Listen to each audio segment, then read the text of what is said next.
खबरा में खुश आमदीद। मैं हूँ आपका होस्ट सईद काजी, मेरे साथ मियाँ शाहिद साहब भी इस प्रोग्राम का हिस्सा हैं और एक ताई अहम शख्सियत, दानिश्वर, कानून के माहिर और एक पॉलिटिकल लीडर जनाब डॉक्टर बाबर अवान साहब हमारे साथ होंगे। मैं पहले रन डाउन कुछ बता दूं, एक जलसा था आज वो मुलतवी हुआ। कल हमारे ही प्रोग्राम में शौकत बसरा साहब और राना एहसान अफसल साहब की बड़ी गर्मा गर्म बहस ही होगा नहीं होगा, मगर सुबह 7 बजे क्या हुआ ये हम अंदर की कहानी और पूछेंगे। और कुछ PTI की जो बानी हैं उनके कुछ तहफ़्फ़ुज़ात उनके यानी रिश्तेदार या रफ़क़ा की तरफ से आ रहे हैं, जो PTI की सेकंड टियर लीडरशिप है। और उसके साथ साथ बात करेंगे कि ये करेंसी नोटों की तब्दीली से क्या करप्शन में कमी आएगी, ये आखिर में हमारा होगा। और आलमी वबा पर भी हम बात करेंगे, ये क्या है मंकी पॉक्स, इसमें हम अवेयरनेस देंगे और इसमें जो बिला वजह खौफ व हरास है उसको ज़रा दूर करने की कोशिश करेंगे। Thank you very much doctor Babar Awan साहब। मैं स्टेट तरफ आता हूँ। सुबह एक मुलाकात होती है बड़ी अनयूजुअल, एक पॉलिटिकल लीडर, और वहाँ से फिर जलसा 8 तारीख को चला जाता है। दो आरा आ रही हैं कि जी कुछ रायत मांगी गई या दी गई और उसके बदले में क्या हुआ ये अभी क्लैरिटी नहीं है। तो इसमें क्या आप आवाम को और अपनी वर्कर्स को एतमाद में लेंगे जनाब डॉक्टर बाबर अवान साहब? थैंक यू वेरी मच काजी साहब। में सब बात सुनिए। पहले तो ये है कि इसमें कोई मेरे ख्याल में कॉन्स्पिरेसी थ्योरी तलाश करने की ज़रूरत नहीं है। इमरान खान बड़े क्लियर हैं इस बात के ऊपर कि हमारा, उन्होंने जो बताया था कि ये मेरे 3 शराइत हैं जिनके ऊपर किसी के साथ गुफ्तगू हो सकती है, वो शराइत कायम है। नंबर 1। दूसरी बात यह है कि ये तो वही जवाब दे सकते हैं जिनके कोई 1-2 नाम आ रहे हैं हजरात के कि वो गए थे। लेकिन एक खबर ये है जो मेरे पास है, मैं समझता हूँ ऑथेंटिक है, वो ये है कि इमरान खान हमेशा से इस बात के कायल हैं कि लाजमन जलसा होना चाहिए, लाजमन मुजाहरा होना चाहिए, लाजमन डेमोन्स्ट्रेशन एसोसिएशन ऑफ पर्सनस होनी चाहिए और पब्लिक तक इंग्रेस होनी चाहिए। इसलिए कि ये सारे बुनियादी हुकूक हैं जो आइन के उस चैप्टर में दिए हुए हैं जिसको फंडामेंटल राइट्स का चैप्टर कहते हैं। इसलिए कैसे हो सकता है वो किसी को कहेंगे ये जलसा ना करो? That's out of question to me. तीसरा ये है कि जो मुलाकात है, मुलाकात वहाँ तो जो मुलाकातें होती हैं 7 बजे तो उनका कोई वक्त नहीं है। इसलिए ये कमेंट बेहतर यही होगा कि वो हजरात जिनके मैंने तो देखी है इसके ऊपर, सुबह हमारा और तरह का टाइम होता है as you know as a lawyer, तो मैंने देखी है उमर अयूब खान की जो ट्वीट है उसमें 2-3 नाम लिखे हैं कि ये इन दोस्तों ने 2 नाम गालिबन। तो इसलिए ये जो जलसा था ये ऑप्टिकली बड़ा गलत था। इसको डॉक्टर साहब आजम, मैं मियाँ शाहिद बात कर रहा हूँ, आजम स्वाति साहब जो हैं वो सुबह 7 बजे जाते हैं, साथ गौहर अली खान साहब भी होते हैं, और वो मुलाकात का जो टाइम है वो तो आपने बता दिया वो उस वक्त नहीं होती, लेकिन वो जो गेट है उस गेट से भी नहीं जाते, किसी और गेट से जाते हैं। तो आप भी हैरान हुए ये अनहोनी देख के सारे? देखिए ना आपने देखी ना मैंने देखी, तो हैरानी वाली तो मेरे लिए कोई बात नहीं है। एक दूसरा, मैं इमरान को जानता हूं इसलिए मेरे लिए कोई हैरानी कोई सरप्राइज इस तरह का आ नहीं सकता। 2, तीसरा ये जो मैं कह रहा था कि जो असल इशू है वो ये है कि ये कल से वर्कर्स इस्लामाबाद में भी निकले हुए हैं, लाहौर में भी आपने देखा कि निकले हुए हैं। सुबह इस कदर रश था इस्लामाबाद की, ख़ास तौर पे जो मेरे घर के नज़दीक है मागला एवेन्यू जिसको कहते हैं उसके ऊपर, कि लोग सुबह से एक फरवर में थे। फिर जो हमारे इत्तेहादी थे वो भी पूरी तरह से तैयार थे। तो इसलिए बेहतर यही होगा कि जिनकी ये ज़िम्मे है, अभी तक उन्होंने अपना कोई कमेंट नहीं दिया कि हम गए, हमारी मुलाकात हुई, हमें नई मुलाकात हुई, मैसेजिंग किस तरह से हुई, they can only explain it. मेरे अच्छा, एक और पहलू से मैं अवान साहब आपसे, तो सर कारकुन नाराज है और क़यादत जो है वो मुनक़सम है, तो सर क्या 8 फरवरी को जलसा हो पाएगा? आप समझते हैं कि 2 जलसे मुलतवी कर दिए गए, अब 8 फरवरी है, 8 फरवरी को हो पाएगा? 8 फरवरी आपको इतना याद है कि आपने 3 दफा कहा है, बहुत शुक्रिया। 8 फरवरी आपकी कामयाबी का दिन था, इसलिए आपको 8 फरवरी नहीं 8 सितंबर का मशहूर हूँ। 3 बार जी जो उन्होंने कहा मैं वो कह रहा हूँ, जो तायर 8 सितंबर 8 फरवरी वैसे वाकई हमारे ज़हनों पे 8 फरवरी बड़ा मशहूर हो चुका है ना सर। नहीं सुन लीजिए, 3 दफा में कबूल भी हो जाता है और गैर मकबूल भी हो जाता है, इसलिए मैं पहली 3 दफा के ऊपर रिलाई करता हूँ 8 फरवरी वाली। चले, that was the lighter note. आप क्या काजी साहब पूछ रहे थे? मैं ये कह रहा था हजूर के एक बात ये भी है कि जो पावर दैट बी जिसे कहते हैं, यहाँ पे एक खौफ का भी आलम है। और मुझे यानी सवाल मेरा ये है कि इतनी इमरान खान शायद तहरीक चलाने की कोशिश नहीं कर रहे जितनी कि ये IPPs के 40 मालकान कर रहे हैं। तो क्या ये कंसिडरेशन थी कि कहीं बहुत ज़्यादा खुदा न खास्ता ना हो, कोई इस तरह का यानी अवॉइड किया जाए कोई जो लॉ एंड ऑर्डर को मेंटेन करने के लिए? Do you buy this theory? देखें, लॉ एंड ऑर्डर को मेंटेन, देखें दो अलग-अलग बातें, आपने बड़ी ठीक तरफ सवाल किया है। पहली बात यह है कि क्या लॉ एंड ऑर्डर इस्लामाबाद में कोई और जलसे होते हैं, कोई और मुजाहरे होते हैं इस्लामाबाद के अंदर? इस वक्त भी कुछ लोग यानी 2 घंटे पहले या 3 घंटे पहले वो रेड जोन के अंदर बाकायदा मौजूद थे जो मुजाहरीन थे। तो हमारे लिए तो खुशी की बात है, जिसको मर्जी है मुजाहरा करने दें, लेकिन ये हराम मुजाहरा और हलाल मुजाहरा ये आइन की समझ में या कानून की समझ में या दस्तूर की समझ में या पार्लिमानी तारीख की समझ में कभी नहीं आएगा। सिर्फ हमारे जलसे रोके जाते हैं, हमारे मुजाहरे रोके जाते हैं, हमारे जुलूस रोके जाते हैं, हमारा झंडा रोका जाता है और हमारे नारे रोके जाते हैं, और सिर्फ इमरान के लिए। ये तो हो गया टेलर मेड लॉ इसको कहते हैं, और टेलर मेड गवर्नेंस इसको कह सकते हैं। दूसरा जो आपने कहा कि जो IPPs का मसला है, मैं तो समझता हूं कि कल की बजाय अभी क़यामत आ जाए। ये कोई तरीका है कि जिन्होंने हमें इस बड़े पैमाने में, पंजाबी में वो लफ्ज़ मैं इस्तेमाल नहीं कर सकता, हमें बेवकूफ़ बनाया पूरी कौम को, कि वो लेके गए IPPs के मुकदमात इंटरनेशनल कोर्ट्स में, इंटरनेशनल आर्बिट्रेशन के फोरम्स में लेके चले गए। अब पता चला कि वो सारे पाकिस्तानी हैं, वो बेशर्म, बेहया, बेरहम लोग, वो पाकिस्तानी हैं सारे के सारे। और उनको आपको पता है कि कितने 2170 या 71 अरब रुपए उनको टैक्स की छूट भी दी गई है। ये मैं आपके लिए नई बात लाया हूं, इस पे किसी को कहें कि आके मेरी बात की तरदीद करे। आपसे, आपके इस शो में से ये बहस शुरू हुई थी IPPs वाली, इफ यू रिकॉल, 6 महीने पहले। उस वक्त तक किसी जगह ये बात पहले नहीं हुई थी और हमने वो बात शुरू की थी। एक ही है, यानी टैक्स रिबेट भी उनको मिलता है, और वो भी हजारों अरब रुपए का। पकड़ा कैसे जाएगा? ये तो ठीक है, ये तो खून चूस चुके हैं मईशत का, पकड़ा कैसे जाएगा? ये कानून, आप एक कानूनदान हैं, मैं थोड़ी सी बात करना चाहता हूं बाबर रहमान साहब अपने समझने के लिए। वो ये कि ये बात तो बहुत बड़ा झूठ और होक्स निकला कि ये जो है इनकी कोई सॉवरेन गारंटी है, बिकॉज अब जब हमने पता किया तो पता लगा कि जनाब ये तो इन्होंने रिक्वायर्ड और जो इन्होंने तय किया था वो टेक्नोलॉजी नहीं लेके आए, ये तो वैसे अंदर हो जाएंगे। क्या लीगल रेमेडी एक कानूनदान के तौर पर समझते हैं कि इस अवाम की खलासी करवाई जा सके? क्या हो सकता है, और आप अगर गवर्नमेंट में आते हैं तो आप क्या करेंगे? देखिए, मैं ये समझता हूं, मैं जिम्मेदारी से कहने लगा हूं कि हमारी गवर्नमेंट में जाने के जो फैक्टर्स थे उनमें से एक फैक्टर ये था कि हमने रीनेगोशिएट करना शुरू किया हुआ था। उसके लिए जो बाहर के 2, उनको आप अलहदा रख लें, एक कतर है उसकी इन्वेस्टमेंट है और दूसरा चाइना की इन्वेस्टमेंट है, वो अलहदा रख लें। जो पाकिस्तान के अंदर हुक्मरान बैठे हुए हैं उनकी अपनी जो इन्वेस्टमेंट है, वो कराची में एक एक्सीडेंट वाली खातून निकली, आपने देखा कि वो भी IPPs के मालिकान में से 1-2 उनके पास यूनिट्स हैं स्टेटेडली। अच्छा, अब इसके 3 रास्ते हैं। सबसे पहला रास्ता ये है कि इन सब को बिठा के, इनका जो ओरिजिनल कॉन्ट्रैक्ट था वो 10 साल का, वो सारे लोग गिरफ्तार किए जाएं जिन्होंने 10 साल से ज्यादा, इनको 20। अब तो ये है कि 2049 तक भी कुछ लोगों को दे दिया गया कि आपकी पुरानी मशीनें जो दादाजी के ज़माने की हैं, वो लंडे की किसी जगह से आप उठा के ले आएं।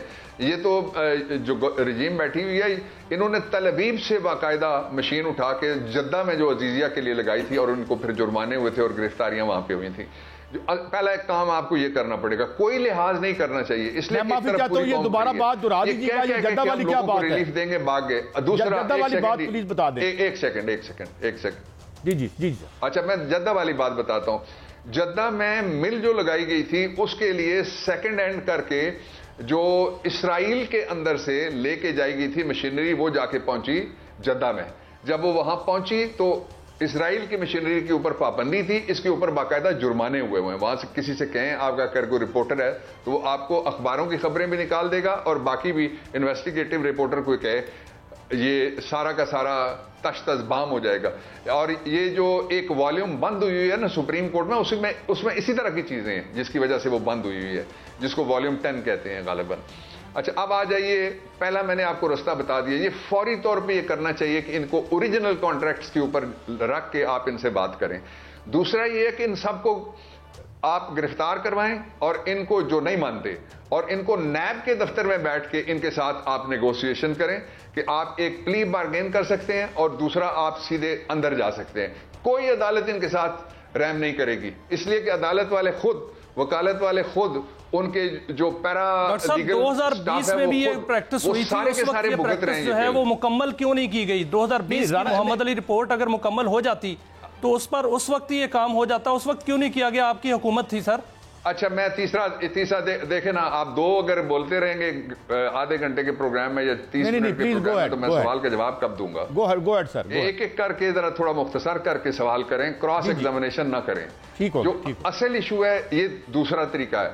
जो तीसरा तरीका है वो ये है कि जो लोकल्स हैं उनके लिए तो आपको जो मर्जी, एक आप रात को अपने लिए ऑर्डिनेंस लेके आ जाते हैं, आप छुट्टी वाले दिन ऑर्डिनेंस लेके आ जाते हैं, आप सदर हाउस बंद होता है ऑर्डिनेंस लेके आ जाते हैं। उसके लिए पहला स्टेप काजी साहब ये होगा कि let there be an ordinance कि जो ओरिजिनल मुआहदे थे उनको, उनसे आगे जितना भी सुपरफिशियल इसको आगे जो बढ़ाया गया उसको हम नहीं मानते। इनको कहा जाए जो फालतू पैसे इन्होंने लिए हुए हैं वो जमा कराएं। इनको जो टैक्स रिबेट दी गई थी, आप दुकानदार के पास, क्या किराने वाले के पास, आप सब्जी वाले के पास, आप इलेक्ट्रॉनिक्स वाले के पास एफबीआर साहब क्या ढूंढने के लिए जा रहे हैं? आपने जो, अगर ये फिगर गलत हैं तो इनको जरा दुरुस्त कर लें आप, अगर ये कम है तो इनको आप ज्यादा कर लें, ज्यादा है तो इनको आप रैशनलाइज कर लें। 2100 कुछ अरब रुपए जो आपने टैक्स रिबेट दिया वो किस खुशी में आपने इनको दिया? इनको टैक्स एग्जेम्पशन दिया वो किस खुशी में दिए? वो आप फौरन फोरफीट करें। ये हालात ठीक करने के 3 रास्ते हैं, चौथा कोई रास्ता नहीं है सिवाय इसके कि सारी कौम उठ के खड़ी हो जाए। आपने एक बहुत बड़ी खबर ब्रेक कर दी है कि आपकी गवर्नमेंट को पैकअप करने में एक फैक्टर यह भी था कि you are going after them. मैं चाहता हूं जरा इस पे थोड़ी रोशनी डालें, बड़ी अहम बात है।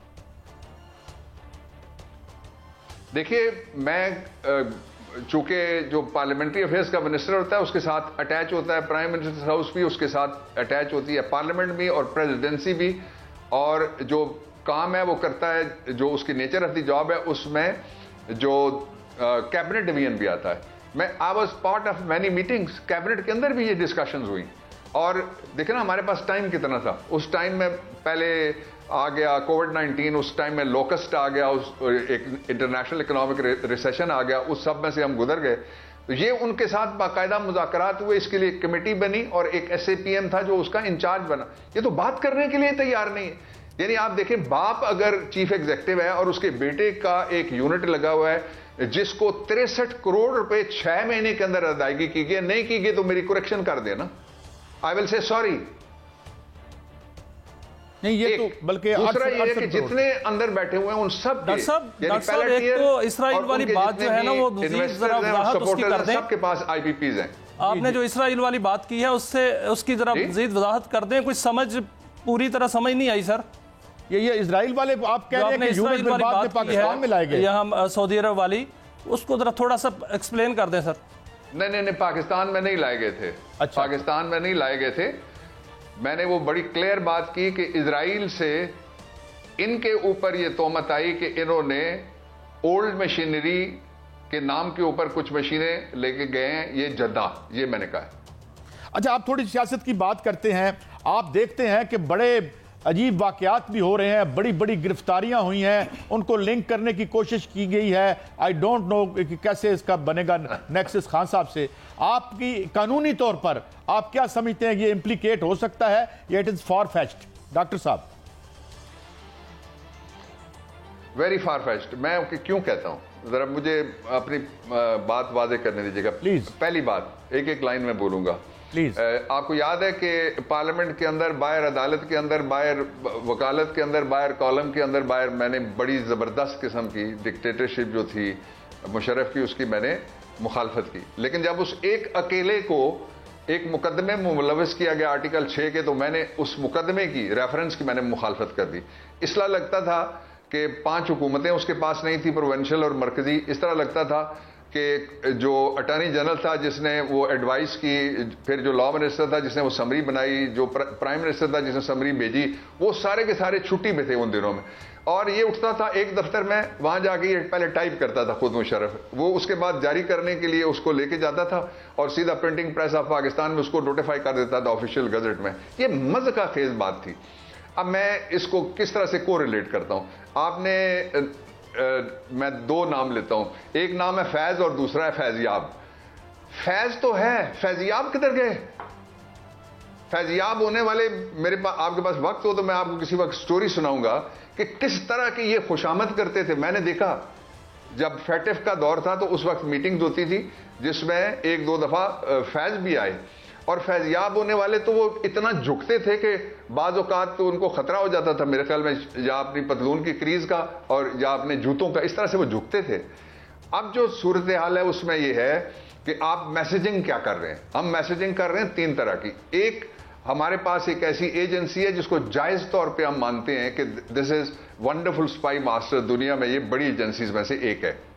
आप कहते हैं 6 साल एक आदमी था, उसका सरबरा वो बेईमान था, उसके बाद वो गद्दार था, और उसके बाद वो करप्ट था, और वो अकेला करप्ट था, और वो सारे के सारे बाकी यानी जितने भी थे ना, वो कि यही कहा था मेरी आंख देख सकती है कि मुझ पे टूट पड़ा सारा शहर नाबीना। जो अंदरूनी इस वक्त क्या हो रहा है वो हमारे इल्म में नहीं है, इसलिए मैं उस पर कॉमेंट नहीं कर सकता। लेकिन जो बाहर आया वो क्या है? एक मिनिस्टर ये कहता है कि मुझे पता है कि फर्ज जुर्म क्या है, दूसरा मिनिस्टर वफाकी काबीना का रुकन ये कहता है कि उसके खिलाफ इंतहाई संगीन चार्जेस हैं। तुम्हें किस तरह पता है भाई, और उससे पहले को किस तरह पता है? और तीसरा जो है वो कहता है कि और लोग भी गिरफ्तार हुए। एक गिरफ्तार जो था उसकी आपने वीडियो देख ली, वो रावलपिंडी में बड़ा लंबा अरसा रहा, फिर सियालकोट में बड़ा लंबा अरसा रहा। मिस्टर बेग तो आईजी के तौर पर रिटायर हुआ, वो घर में चाय पी रहा, उसकी गिरफ्तारी की खबर चल गई। तो इसलिए एक पहलू इसका ये है। इसका जो दूसरा पहलू है वो ये है कि इमरान खान के खिलाफ आप जो मर्जी कर लें, अगर कुछ होता तो वो आप निकाल लेते। आपको मिला वो तोशाखाना जिसमें नवाज शरीफ का मुकदमा नहीं चलता, बाकियों के मुकदमात नहीं चलते, और एक तोशाखाने के ऊपर आप तीसरा मुकदमा जो है वो बना रहे हैं। जितना मर्जी आप कर लेंगे। फर्स्ट एपलेट कोर्ट जिस तरह आपके मुंह पे पिछली इल्जामात सारे मोड़ के उन्होंने मारे, इसी तरह से ये भी जो रद्दी की टोकरी है उसके अंदर जाने वाला है। इसलिए मैं नहीं समझता कि कोई जिसको कहते हैं ना हैंड पिक्ड, चेरी पिकिंग करके कोई एक आदमी चुन के उसको अगर प्रोसिक्यूट किया जाए तो वो लोग मानेंगे कि वाकई ये बड़ा जबरदस्त किस्म का एहतसाब हो गए। ये कोई नहीं मानेगा, ना पहले किसी ने माना है। अच्छा बाबर अवान साहब, आप बड़े जीरक आदमी हैं, एक लंबी सियासत में आपने अरसा गुजारा है, एक स्टेल मेट है, रुके हुए हैं, लूमिंग एक इंतहाई खौफनाक इकनॉमिक जो है वो एक अजाब नाजल हो रहा है और होता चला जा रहा है। ये कैसे, इसमें कोई ब्रेक थ्रू, कोई आगे बढ़ने का सिलसिला आपको नजर आता है या इसी स्टेलमेट में रहेंगे? पहला स्टेप, आपने बड़ी सर्जिकल बात की है, सर्जिकल जवाब। पहला स्टेप ये, आप माने के हालात दुरुस्त नहीं है, मईशत खराब है। आप अगर ये कहेंगे कि किधर गए वो सारे जो कहते थे $100 नहीं हो सकता, किधर गए वो सारे, तो फिर तो ठीक कुछ नहीं होना। आप ये कह रहे हैं कि हम जिस तरह हम कहते थे कि ये जो मगरबी हमारा पड़ोसी है, ये हमारा बैकयार्ड है, वो बैकयार्ड नहीं है। अब वो कोर्ट यार्ड बना हुआ है जहां रोज कटहरे में किसी न किसी इल्जाम में हमें ले जाने की कोशिश की जा रही है। इसलिए आपको पहले सेल्फ डिनाइल में से जो अपनी जात का इरफान करें, इंट्रोस्पेक्शन करें, माने खराबी है, खराबी का दर्जा माने, उसका स्केल माने, और खराबी ने जो खराबियां पैदा कर छोड़ी हैं। मसलन एक मैं आपको लाइन बोलता हूं सिर्फ कि इस वक्त 12-13 लाख पाकिस्तानी जिनके अंदर मेडिकल के स्टूडेंट्स भी थे, डॉक्टर्स भी थे, वो जो अपना सब कुछ बनाते थे, उनको बैनुल-अक़वामी मार्केट से आपने महरूम कर दिया है। जो बच्चियां घर के अंदर पर्दादार थी, वो बैठ के अल्लाह ताला ने टेक्नोलॉजी के जरिए उन पर करम फरमा दिया था, वो अपने घर के अखराजात चला रही थी। जितने फ्री लांसर थे उनको आपने बर्बाद करके रख दिया है। और एक आपका बंदा कहता है कि ये नीचे से कोई शार्क खा गई है समंदर में से, दूसरी आपकी एक जो खातून है वो ये कहती है ये VPN की वजह से हो गया, और तीसरा जो बंदा है वो तो इससे भी आगे चला गया, और जो गवर्नमेंट है वो ऑफिशियली कहती है कि हमने फायरवॉल लगाई हुई। अब इस 4 झूठों में से कौन सा बड़ा झूठा है? वो कहते हैं कि शाहजहां के जमाने में सालाना मुकाबला होता था और पंजाब में, और उसका मुकाबले का जो विनर होता था उसको कहते थे शाहजहानी कूड़ा। अब ढूंढना पड़ेगा यहां वो कौन सा है। चारों में से कोई एक भी सच नहीं बोल रहा मेरे ख्याल में। अब जो अगली बात मैं कहने लगा हूं कि किस तरह से निकला जा सकता है, इमरान खान ने आपको रास्ता दिया है। वो कहता है कि कोई आए मेरे पास, मुझे बैठ के समझाए कि ये जो इशारे हैं इकोनॉमिक्स के, जो डार दुनिया का पहला फाइनेंस मिनिस्टर रहा है जिसके खिलाफ ये इल्जाम आया कि ये जो फिगर्स फज करता है, उसके अपने कलीग्स कहते हैं, उसके साथ के जो मिनिस्टर उसी मिनिस्ट्री में रहे वो भी ये कहते हैं। अच्छा, फर्ज कीजिए जी कि वो भी नहीं कर रहा कुछ, जो नया आया है वो तो आप लाए थे कि जी सैयो नहीं मेरा माई आ गया पाक जाग जाएंगे, किधर के पाक? वो पुराने वो तरीके घटिया घिसे पिटे, उनसे ये मैशत ठीक होने वाली नहीं है। लेकिन नाउमीद होने की इसलिए जरूरत नहीं है कि आपको 3 काम, पहले मैंने 2 काम आपको बता दिए, और तीसरा काम ये करना पड़ेगा आपको कि आपकी कमाई का वाहिद जरिया बिजली है पाकिस्तान में। आपकी कमाई का वाहिद जरिया जो अभी इन्होंने कहा है कि हम जो कॉस्ट ऑफ फ्यूल है वो जो गैस है उसके ऊपर भी डाल देंगे। इसका मतलब ये हुआ कि आप लोगों को गले काटेंगे। गले कितनी अरसा किस तरह से बैठ के लोग दबक के घर में गले कटवाते रहेंगे? इसलिए ट्राई टू अंडरस्टैंड कि हमारे पास वक्त नहीं है, वक्त हम गुजार चुके, कोई अय्याशी मजीद नहीं की जा सकती। और दूसरी तरफ आप अगर देखें इन हुक्मरानों के चौंचले देखें, एक एक बंदा बैठा हुआ है, अंदर घर वाले बैठे होते हैं, पीछे एक गाड़ी है, 2 गाड़ियां आगे हैं, टिकटॉक चल रही है। ये सारा वो निजाम है जिसमें से मईशत की बेहतरी के अलावा और बाकी सब कुछ किया जा सकता है। इसको ठीक करने के लिए मैंने 3 स्टेप्स थे, वो तीनों बताए, और पूरी कौम जब ये एहसास करेगी कि ये निजाम हमारे लिए है, इसमें हमारा हिस्सा है। मियां साहब सवाल करें, एक सवाल का जवाब जरूर दीजिए ताकि हमारी भी रहनुमाई हो सके। आपने सर फरमाया है कि हमने IPPs वालों को टेबल पर लाए थे और नजरसानी के लिए वहां बैठे थे टेबल पे 2020 में। क्या उस वक्त वो नजरसानी हो ना सकी, या कराई नहीं गई, या आप लोग कंप्रोमाइज कर गए, या वो इतने ताकतवर थे?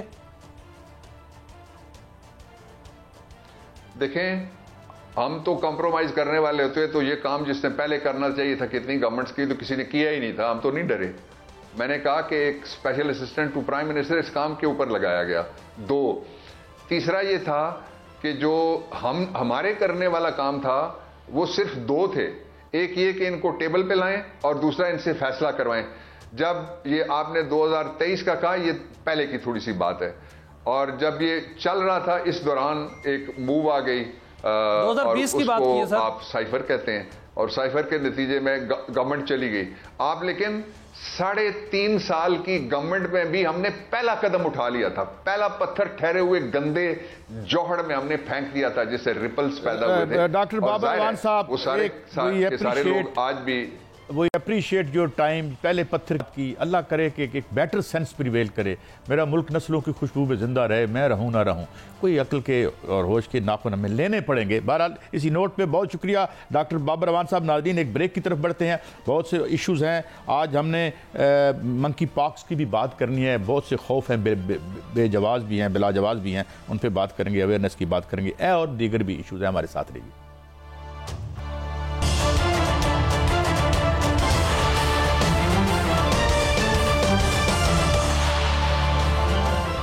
Welcome back. नाज़रीन, हमें ज्वाइन किया है किसी तारुफ के मुताज नहीं, हबीब अकरम साहब दानिश्वर हैं, साफ़ी हैं और एनालिस्ट भी। जनाब हबीब साहब, थैंक यू वेरी मच। और मेरे साथ ज़ाहिर है मौजूद हैं मियां शाहिद साहब भी। हबीब साहब, मैं ज़रा एक जनरल सवाल से शुरू करता हूँ। एक बुरानी कैफियत, एक पोली क्राइसिस, एक जिसे आप कहते हैं कि जो शतरंज की टर्म में जब बात कहानी आगे नहीं जाती नज़र आ रही, वही पोलराइजेशन है। और ये आप मुझे बताएं। और फिर ये जलसा एकदम कैंसिल हो गया, हर बार इसी तरह होता है। और हुकूमत का ये राय कि नहीं जनाब ये तो बिल्कुल एक्सेप्टेबल नहीं है, डिसरप्शन करेंगे, ये तो हर चीज़ को तोड़ फोड़ के रख देंगे। ये बयानियाँ, ये क्या कहानी, क्या है ये कहानी आगे चलती नज़र आती है आपको?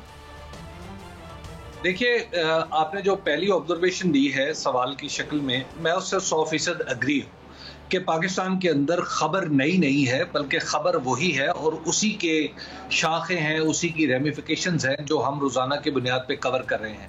बुनियादी तौर पर पाकिस्तान के जो हालात हैं वो अप्रैल 2022 से आगे नहीं बढ़ पाए। तो हुकूमत है उसको बदल दिया गया, और जिसको उन्होंने इलेक्ट किया था, तो लोगों को पहली दफ़ा पाकिस्तान के अंदर ये एहसास हुआ कि हमारे फैसले को नहीं माना गया, बल्कि किसी ने अपना फैसला हम पर थोप दिया है। तो उसके बाद से जो भी सूरत हाल बनी वही आज तक कायम है। उसमें ज्यादा से ज्यादा डेवलपमेंट ये हुई कि कभी इमरान खान साहब अंदर चले गए, कभी बाहर आ गए, कभी कोई हंगामा हो गया, कभी नहीं हुआ, लेकिन हम मुसलसल एक ही सूरत को बरकरार रहते हुए देख रहे हैं। उसकी वजह शायद ये है कि पाकिस्तान के अंदर जो अकाबिर हैं, हमारे अहले हल्लो अक़द हैं, उनको ये अंदाजा ही नहीं कि पाकिस्तान के अंदर जो लोग हैं उनका तकाजा क्या है। लोग पाकिस्तान की रियासत की रिस्ट्रक्चरिंग मांग रहे हैं। वो चाहते हैं कि ताकत की मुसावात में जो तब्दीली आए वो इस तरह आए कि वो न सिर्फ उनकी मर्जी के ताबे हो, बल्कि उस मुसावात में आम आदमी की हैसियत सबसे ज्यादा हो और उसे मुकद्दम समझा जाए। अब जाहिर है कोई भी रियासत जब इस तरह ट्रांजिशन में होती है। हबीब अकरम साहब, अवाम तो ये कह रहे हैं, लेकिन आज एक अनहोनी हुई है, उस हवाले से मेरी रहनुमाई कीजिएगा कि आज़म स्वाति जो हैं वो आज सुबह 7 बजे अडियाला जेल थे, जिनको पहले मिलने नहीं दिया जाता था और जलसा होना था और कहा जा रहा था कि जलसा होगा हर सूरत होगा, लेकिन वो जलसा ना हुआ और आज 7 बजे सुबह उन्होंने ऐलान कर दिया बाकी जो है पूरी की पूरी तहरीक इंसाफ सख्ते में है। तो ये सर ये क्या हुआ?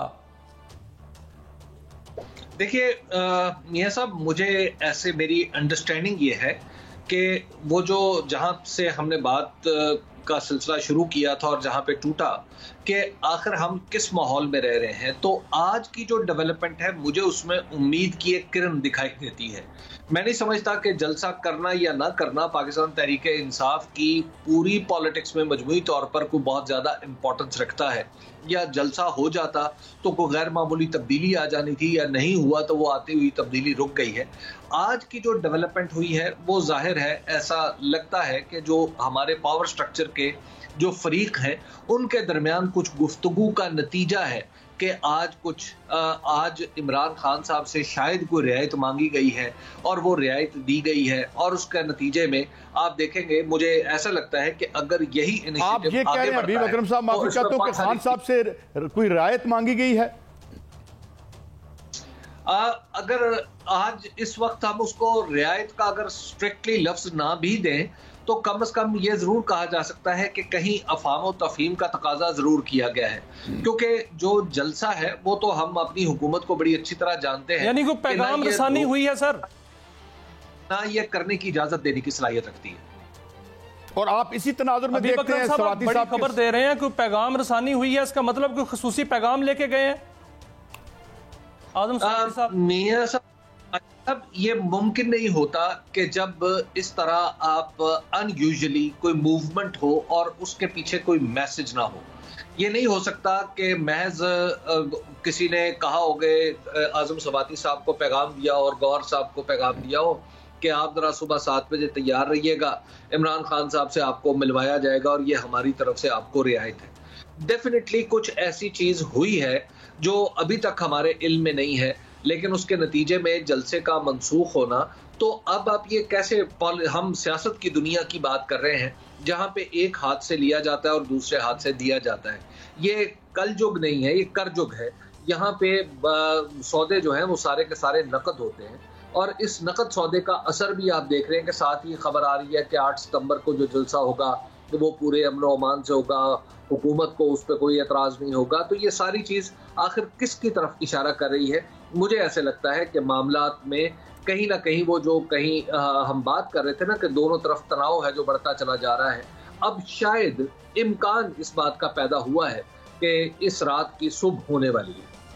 हबीब अकरम साहब, मैं अगर आपकी बात ये समझा हूं तो मैं इसको जरिया मजीद वजाहत। तो हबीब अकरम साहब, क्या इसको समझा जाए, अगर इसको मिला के उस तरफ देखा जाए दूसरी तरफ, तो कल बसरा साहब कह रहे थे कि 31 अक्टूबर तक गौहर एजाज साहब जो हैं वो वजीर आजम होंगे, तो अगर इसको उससे मिला के पढ़ा जाए तो कोई इस तरफ मामला जा रहे हैं, इसका मतलब बर्फ पिघल रही है। और मजीद बरा ये कि जनाब मोहसिन नकवी साहब जो हैं वो CM पंजाब होंगे, ये कल शौकत बसरा साहब ने हमारे शो पे कहा, तो क्या ये भी बस एक बिल्कुल हबीब साहब? काई साहब, मैं इस तरह की जो अंदाजे हैं मैं उनकी कोई तायीद या तस्दीक नहीं कर सकता या उनकी तरदीद भी नहीं कर सकता। तरदीद इसलिए नहीं कर सकता कि पाकिस्तान में किसी भी वक्त कुछ भी मुमकिन है, और तायद इसलिए नहीं कर सकता या तस्दीक इसलिए नहीं कर सकता कि मैं बराह रास्त इन मामलात से प्रिवी नहीं हूँ कि ऐसा कहा जा सके कि हुकूमत में कोई इतनी बड़ी जौहरी तब्दीली आने वाली है। हुकूमत में अब जो भी तब्दीली आएगी वो यकीनी तौर पर ऐसी नहीं होगी कि जिसको आप कहें कि ये कोई टेक्नोक्रेट गवर्नमेंट है या किसी की मर्जी के ताबे ये हुकूमत बनाई गई है, या इस तरह की कोई हुकूमत बनाई जाए जिससे पाकिस्तान के अंदर कोई रिफॉर्म्स पर अमल दरामद मुमकिन हो। ऐसी सूरत हाल मुझे नहीं लगती, आज की तारीख तक मुझे ऐसा मालूम नहीं होता। लेकिन ये बहरहाल डेफिनेट बात मैं किसी दर्जे में कह सकता हूँ, यानी डेफिनेट तो नहीं होगी, यानी मैं एक अंदाज़ा ज़रूर लगा सकता हूँ कि पाकिस्तान के आइंदा आने वाले दिनों में जो सूरत हाल है, जो ख़ास तौर पर पाकिस्तान तहरीक इंसाफ और हमारी इस्टेब्लिशमेंट के दरमियान बनी हुई है, उसमें एक फौ आएगा, उसमें बर्फ़ पिघलेगी। और बर्फ़ इस तरह नहीं पिघलेगी कि कोई शराइत या का लेन देन होगा या एक दूसरे से आप कह लें कि कोई फतह हो शिकस्त का मामला होगा, लेकिन बहरहाल मामलात को आगे बढ़ाने के लिए कुछ न कुछ दोनों तरफ से लचक का मुजाहरा भी होगा और डेफिनेटली। लेकिन हबीब अकरम साहब, लचक का मुजाहरा जो आप बात कर रहे हैं, IMF भी ये कह रहा है कि जब तक पाकिस्तान में जो सियासी हालात हैं, सियासी जो अदम इस्तेहकाम है, ये ख़त्म नहीं होता, उस वक्त तक IMF जो है वो पाकिस्तान के साथ बैठने को तैयार नहीं है। तो क्या आप देख रहे हैं कि आइंदा आने वाले दिनों में इस हवाले से भी तहरीक इंसाफ के साथ या इमरान खान के साथ, बानी PTI के साथ जो है वो मामलात बर्फ पिघल सकती है और मामला तय पा सकते हैं? मियाँ साहब, IMF आमतौर पर इस तरह की बात बराह रास्त नहीं करता, और जब भी करता है वो बड़े ही मलफूफ अंदाज में करता है। और पाकिस्तान के पॉलिटिकल रिस्क के बारे में जो दुनिया भर की रेटिंग एजेंसीज हैं वो हमेशा से बताती रहती हैं। तो पाकिस्तान में इस वक्त जो पॉलिटिकल रिस्क है वो तो डेफिनेटली बढ़ा हुआ है, और उसके साथ साथ हमारे अपने दोस्त भी जिन पर हमें बड़ा भरोसा है वो भी हमें आके मशवरा देते हैं और बड़ी हमदर्दी से मशवरा देते हैं कि आप पाकिस्तान के अंदरूनी मामलात को संभालें। क्योंकि अंदरूनी मामलात अगर आप देखें तो उनकी दो सतहें हैं। एक सतह है जो बराह रास्त टेररिज्म से और अमन व अमान से मुतल्लिक है, और वो है पाकिस्तान के मगरबी हिस्से में, यानी खैबर पख्तूनख्वा और बलूचिस्तान में हम देख रहे हैं कि मामलात कुछ ज़्यादा अच्छे अंदाज में नहीं चल पा रहे, और वहाँ पर हुकूमत की रिट भी कमज़ोर है। फ़ौज की मदद के बावजूद वहाँ पर मामलात या वहाँ के जो हालात हैं वो नहीं सुधर पा रहे। दूसरी तरफ आ जाए तो पंजाब है जो पाकिस्तान का मोर देन 50% है, और दुनिया जब इसको देखती है कि अगर 50% से ज़्यादा आबादी के अंदर एक परेशानी है या कैफियत यह है कि वो अपने मौजूदा पॉलिटिकल सिस्टम पर भरोसा नहीं कर रही, तो फिर डेफिनेटली एक दूसरी तरफ से एक बताया जाएगा कि आप ज़रा अपने मामला सीधे करें बजाय इसके कि हमसे मदद मांगें। तो ये जो सूरत हाल है और ये डिक्टेट कर रहे हैं हालात कि हम अपने आप को, अपने अंदर मामलात को ठीक करें। तो मैं जो आज जो जलसे का मुलतवी हो जाना या बौखर हो जाना और सुबह गैर मामूली हालात में 7:30 बजे जो अडयाला जेल के अंदर और बाहर से जो पैगाम रसानी हुई है, मैं समझता हूँ कि पाकिस्तान के लिए शायद किसी दर्जे में ये बेहतरी का सुराग देती है। अच्छा हबीब अकरम साहब, एक और भी डायमेंशन है, एक ये कि अजीब, यानी वैसे तो ना इनकी दोस्ती हमें जो है वो भी जाली लगती है, इनकी दुश्मनी भी जाली लगती है जो दो बड़ी पार्टीज पावर में है, मगर फिर से दुश्मनी का कार्ड खेला जा रहा है और खुल के एक दूसरे को फिर करप्ट कहना भी शुरू कर दिया है, दोनों यानी एक पावर में है। तो ये इसे भी आप नूरा कुश्ती देखते हैं और ये चलते रहेंगे अपने मफादात पे, या कोई रिफ्ट सीरियस देख रहे हैं इन दोनों पार्टीज में? जितना सा इख्तलाफ हमें पाकिस्तान पीपुल्स पार्टी और PMLN में दिखाई दिया है, इससे कहीं ज्यादा इख्तलाफात तो पाकिस्तान तहरीक इंसाफ के अंदर दिखाई देते हैं। और लेकिन इसका यह मतलब नहीं है कि पाकिस्तान तहरीक इंसाफ के इख्तलाफात की बुनियाद पे ये अखज़ किया जाए कि ये टूट जाएगी जमात। इसी तरह जो इख्तलाफात आपको हुकूमती इत्तेहाद में दिखाई दे रहे हैं वो सिर्फ अपनी अपनी ब्रांडिंग बरकरार रखने की कोशिश है। आपको याद होगा कि पाकिस्तान के अंदर एक दौर था, कारी साहब, आपके और मेरे बचपन का, जिसमें चाय के दो बड़े ब्रांड्स का आपस में मुकाबला चलता रहता था, और वो फिर अल्टीमेटली एक ही कंपनी ने खरीद लिए, और फिर भी दोनों ब्रांड्स जो थे वो एक दूसरे के खिलाफ लड़ते रहते थे और बताते रहते थे कि जनाब हम उससे बेहतर है और वो हमसे कमतर है, और इसके तरह तरह के एड्स भी बने थे। तो इस वक्त भी जो लड़ाई है वो जो माहिरीन सियासियात वो जो कहते हैं, गालिबन डाइसी ने कहा था या डेमोक्रेट और रिपब्लिकन्स के बारे में कि ये दो ऐसी बोतलें हैं जो मशरूब से खाली हैं लेकिन इनके लेबल अलग अलग हैं। तो इस वक्त पाकिस्तान पीपल्स पार्टी और PMLN के दरमियान कोई जौहरी फ़र्क तलाश करना वो मुझे तो नहीं लगता कि इल्मी सतह पर कोई मुमकिन है, ये नज़रियाती सतह पर मुमकिन है। हाँ, एक दिखावे का फ़र्क ज़रूर है कि एक सिर्फ हबीब अकरम साहब, माहिरीन माशियात बड़ी भयानक तस्वीर दिखा रहे हैं और माहिरीन माशियात कहते हैं कि IMF के साथ अगर मामला तय ना पाए तो बड़ी बुरी सूरत हाल होगी। 12 अरब डॉलर कैसे रोल ओवर नहीं हो पा रहे और दूसरा 26 अरब डॉलर कैसे किस्तें देंगे इस साल, और आगे महंगाई जो है वो आसमानों को छू रही है। IPPs का अपना जो है वो वबाल पड़ा हुआ है, लोगों के गर्दनों में तौक पड़ा हुआ है। तो क्या होगा, ये आगे क्या तस्वीर नजर आ रही है? माहिरीन माशियात क्या कह रहे हैं?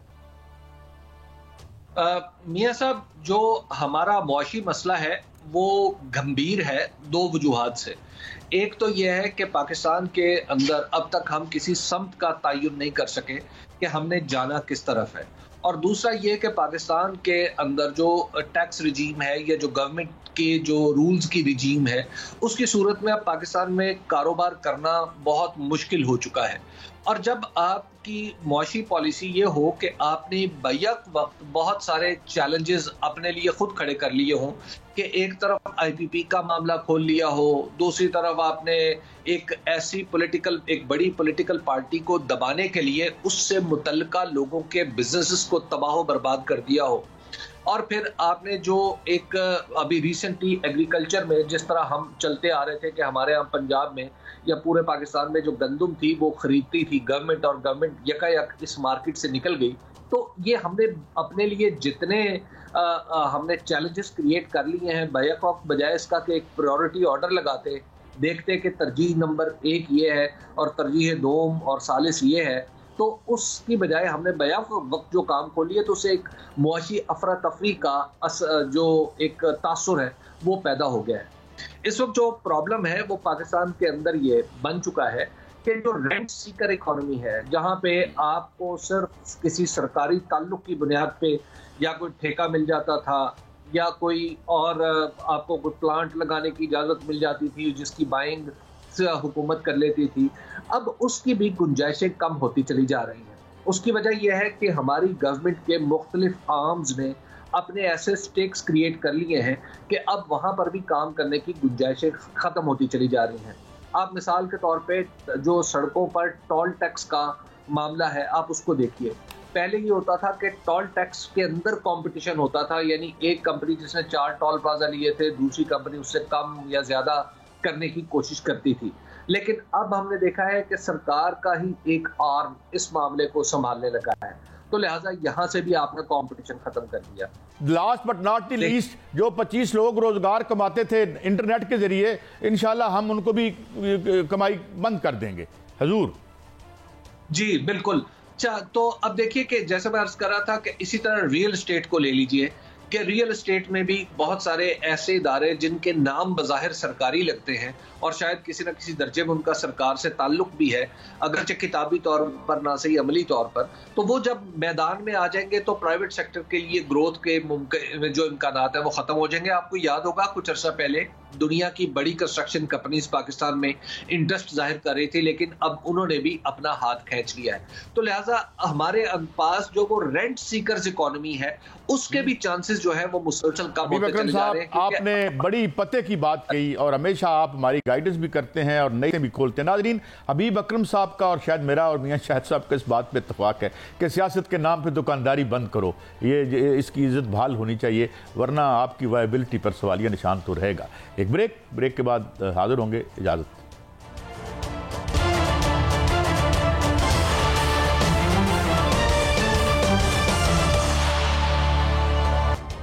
Welcome back.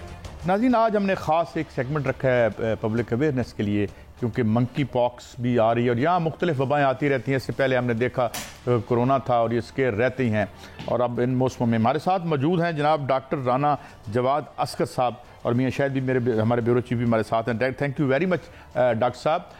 डॉक्टर साहब, एक तो ये बताइए कि ये कुछ केसेस हमारे यहाँ भी डिटेक्ट हुए हैं, ये है क्या, ये कोई ज़्यादा ख़तरा है, अगर हो जाए तो ट्रीटेबल है या हमें कौन सी जो हिफाजती इकदाम करने चाहिए इस हवाले से? जनाब डॉक्टर साहब।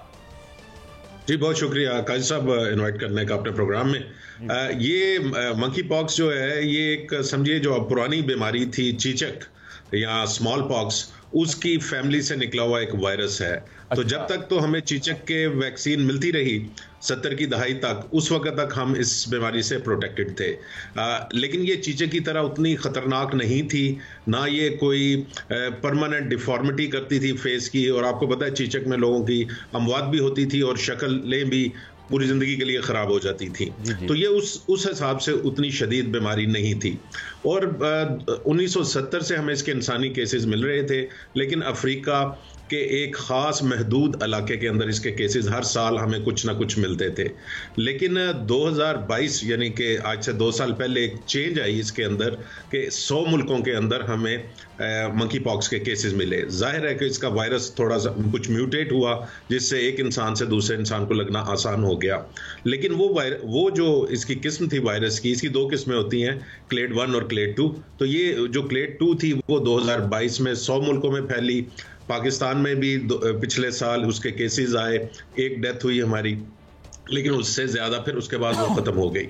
लेकिन 2023 के सितंबर में जो इसका क्लेड 1 है, डॉक्टर साहब ये जो मंकी पॉक्स जो बीमारी है सर, जी जी जी जी डॉक्टर साहब मियां शाहिद बात कर रहा हूँ। जी जी मियां साहब, जो बीमारी मंकी पॉक्स वायरस है, ये इस पर खौफ तो है और आलमी अदारा सेहत ने जो हेल्थ इमरजेंसी भी नाफिज कर दी है।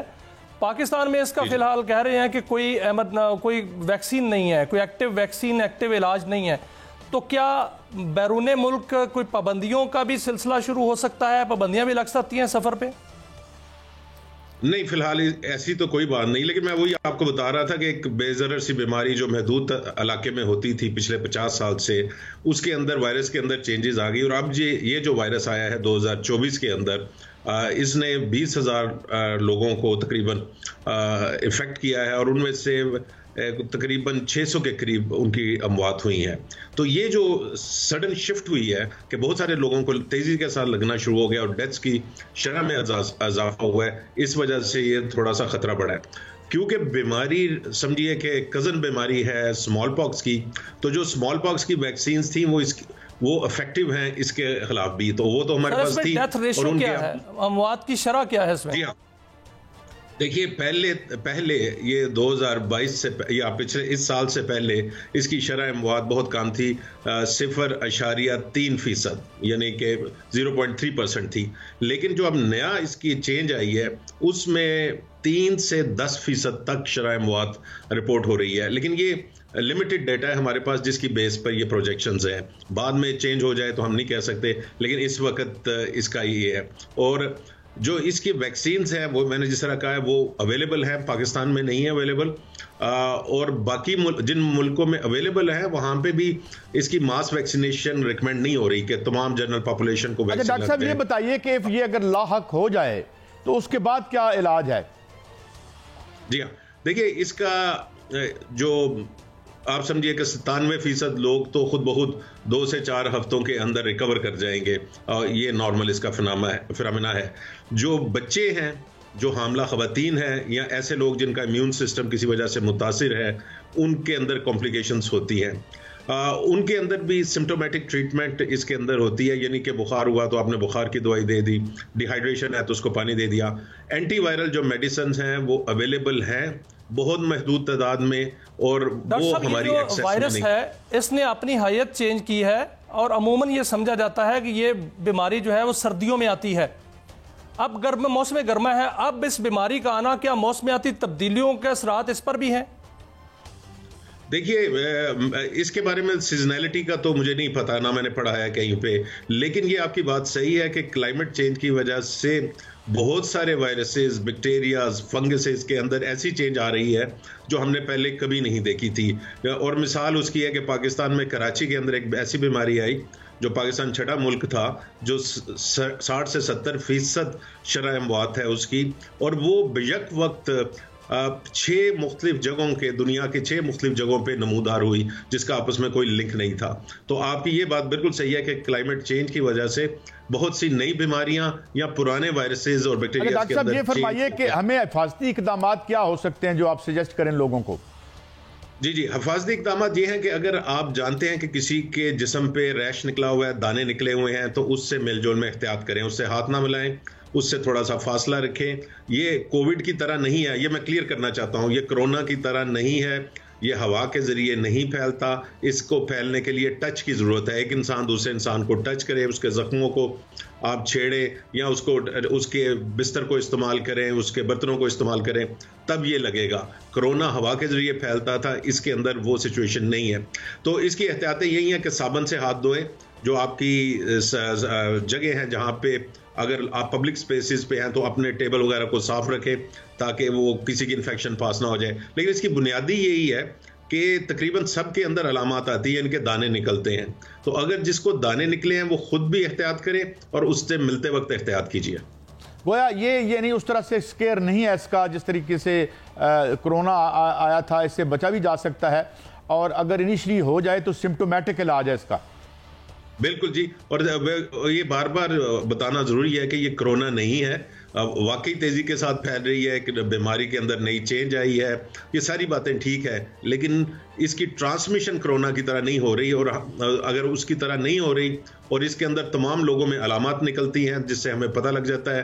कोरोना में 50% लोगों की कोई अलामात नहीं होती थी, हमें पता ही, उनको भी नहीं पता होता था कि वो बीमारी को फैला रहे हैं। तो ये बहुत बड़े फर्क है जिसकी वजह से ये फैलेगी तो सही।